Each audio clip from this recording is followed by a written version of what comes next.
everyone, it's Alyssa from the Township of Washington Library here in my kitchen, and we're getting ready for this month's edition of Spice Up Your Kitchen. As you can see behind me, I've got some fresh produce, I've got my sauce pot on my stove. Today is a cooking day, so I figured today I'm going to make one of the recipes that we have in our Juniper Berry pamphlet. I'm going to make the cheesy ham tomato sauce. So I've got, you can see maybe on the counter behind me, an open can of whole peeled tomatoes.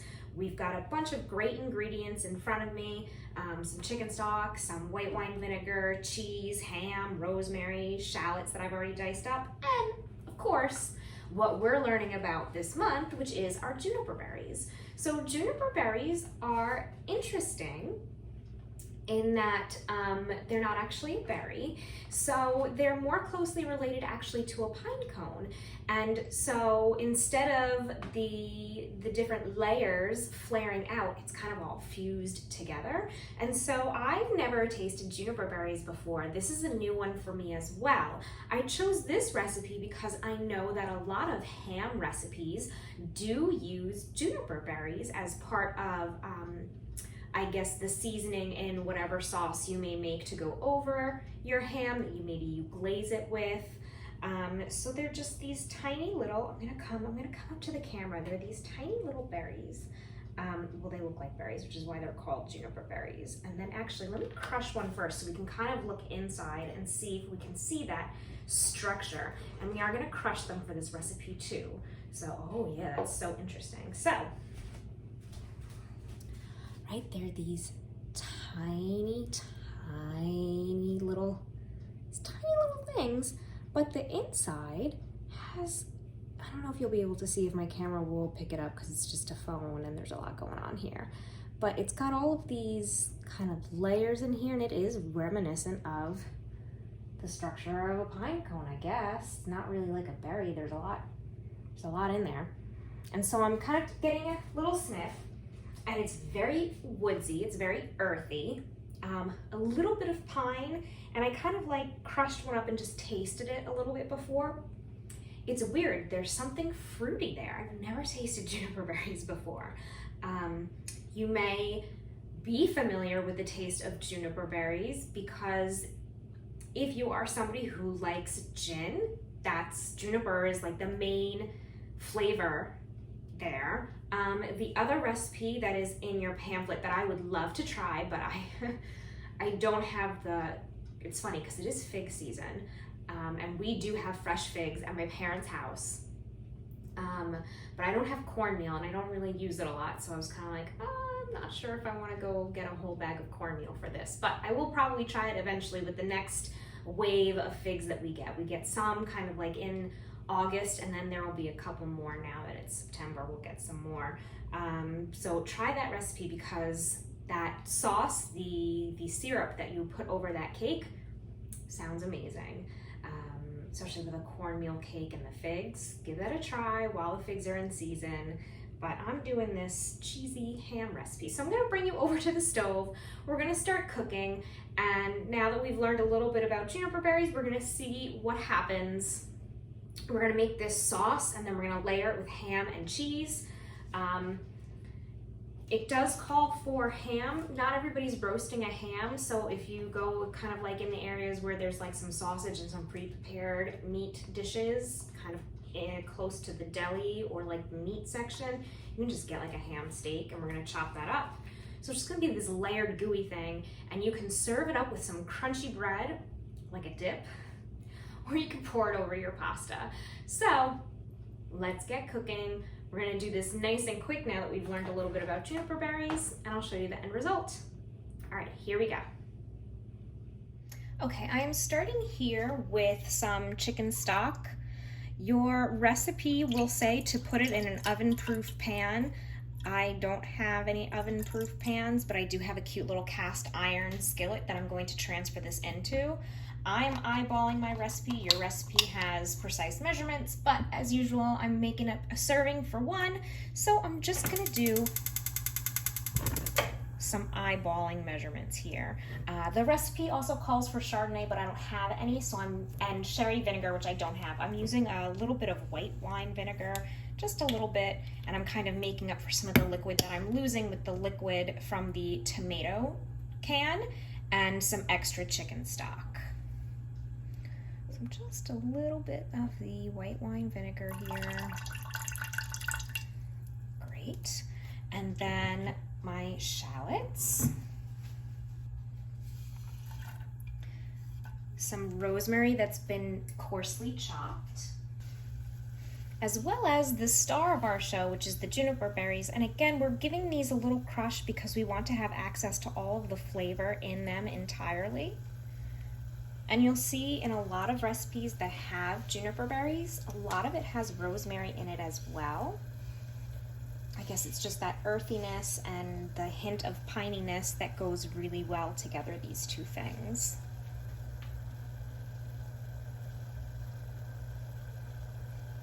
Okay, so we're gonna let this boil up here on the stove with the aim of cooking and melding all of the flavors and reducing our liquid a little bit. So I'm going to let this boil until it starts to reduce.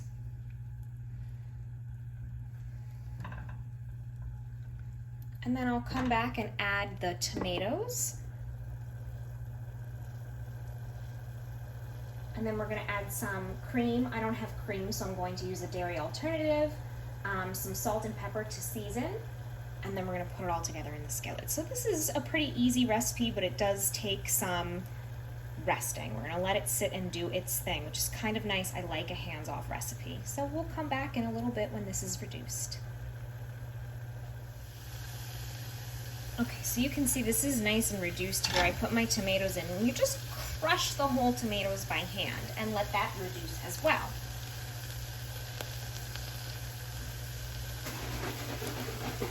All right, so you're gonna add some cream, salt and pepper. So we're seasoning this now. This is fun for me. This is different. As somebody who is Italian, I am used to different smells with my tomato sauce, and this is different, so I'm really excited to try something new. That noise is just me crushing up some pepper, some freshly ground pepper, which adds to the fragrance when it's freshly ground. I love that. So I'm going to stir this up. I'm going to watch this. See, nice and creamy now. I'm going to watch this and maybe just 5 minutes or less, probably less for me because I have less liquid in my pot than you will if you're doing the full recipe. I'm going to go ahead and start preparing my pan. In the meantime, I'm going to heat up my little oven. Make sure I turn this down. I don't want this too hot. And you'll also notice as this cooks that your juniper berries become rehydrated and they start to break apart, which is nice.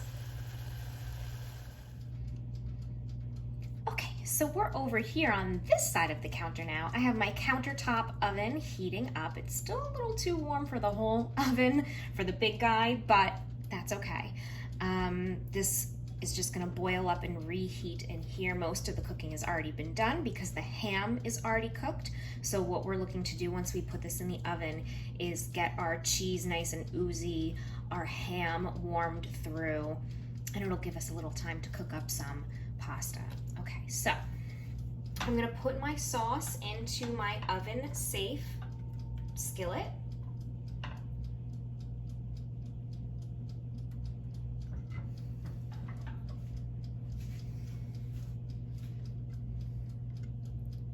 All right, this is a terrible view here, but all right.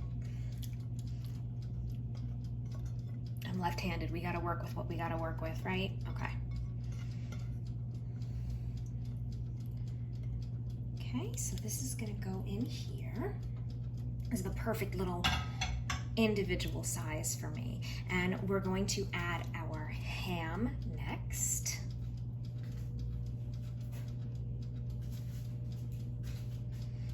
Just make sure we put it all throughout so that it's even here, so that the whole thing gets flavored together.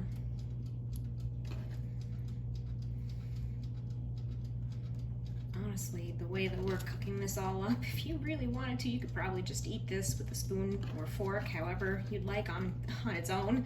Like I said, dunk some crusty bread into it, what have you. We're going to next sprinkle some fresh grated Parmesan on top.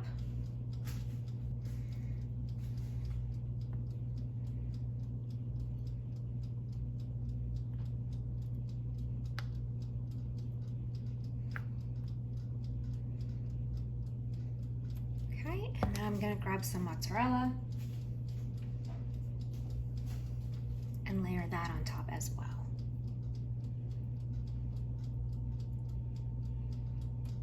And get myself another little piece there.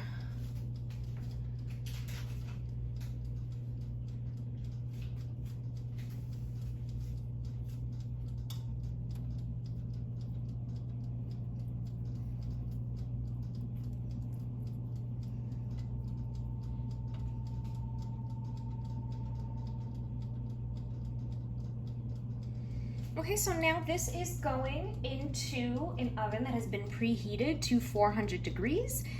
And you're gonna cook it until, as I said, we want the ham to be warmed through again and the cheese to be nice and melted and bubbly. So we're looking anywhere from, depending on the size of your skillet here, you're serving, to your particular oven and how well it holds heat and all of that, anywhere from 20 to 30 minutes. So I'm going to cook up my pasta, and then we'll come back and we'll give this a try, and we will have learned something new today. All right, I'll be back in a little bit. Okay, so welcome back. I have some fettuccine that I have cooked and our cheesy ham tomato sauce with rosemary and juniper berry. First of all, you need a close-up of this delicious sauce.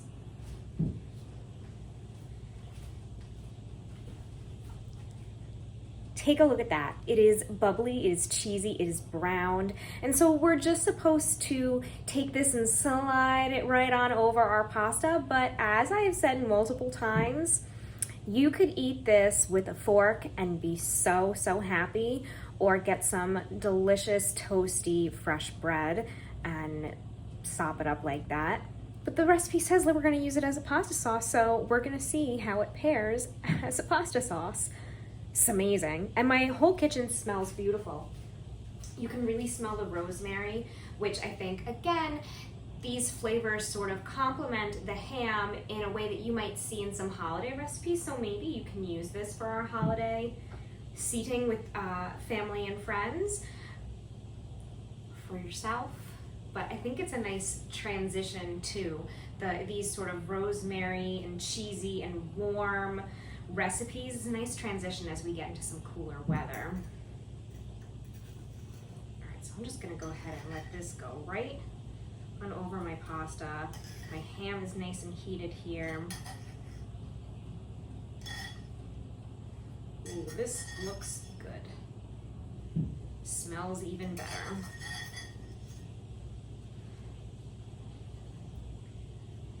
All right, so let's take a look at the whole thing together.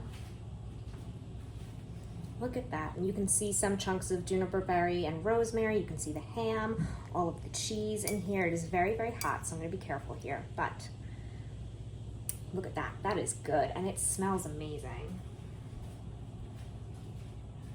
All right, so what did we learn? We learned this month that juniper berries are not berries at all. They're pine cones. So this has been a new one for me.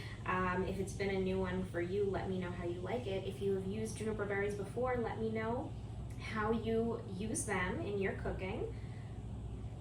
This is very hot, so I'm like a little nervous here, but okay.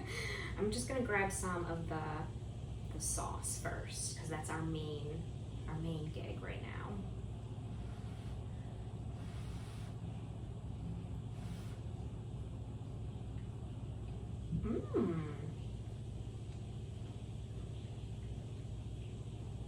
This is really good. Ooh, the shallots are very nice with the rosemary and the juniper berry. Like I said, I've never tried juniper berry before, so it's a little bit of an unknown flavor for me, but I think I can taste that it is a little earthier and fruitier than the rosemary, which, you know, has such that strong earthy pine kind of taste. And it is actually the perfect accompaniment to the shallot and the ham. And the fruitiness of the juniper berry kind of picks up on the tomato. It's a very interesting combination because all of the flavors play so well together. It's also great with the cheese, which is something I didn't expect, but it is really, really good with the cheese as well. I'll grab a little bit more here.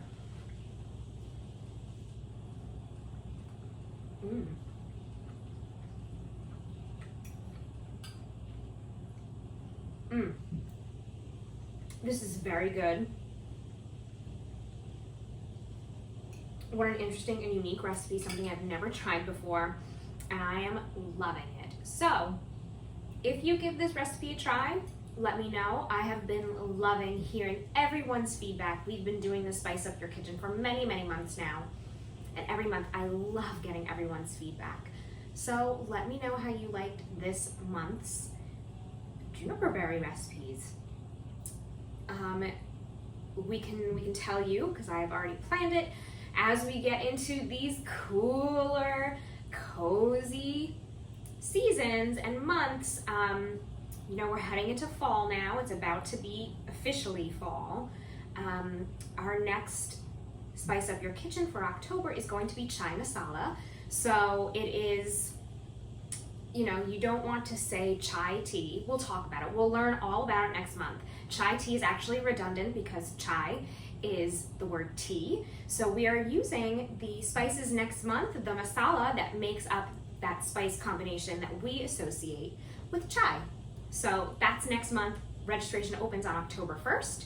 So make sure you check it out. We'll try some different recipes with that one. And I hope that you've all been enjoying following along as we learn about all of the different spices and herbs that you may come across in our cookbooks at the library. We have so many cookbooks. It's one of our most popular nonfiction sections. So if you haven't come in to check it out and you have been enjoying learning some new cooking techniques and ingredients, come check out our cookbook section and make sure to say hi. All right, everyone, I'll see you soon. Bye.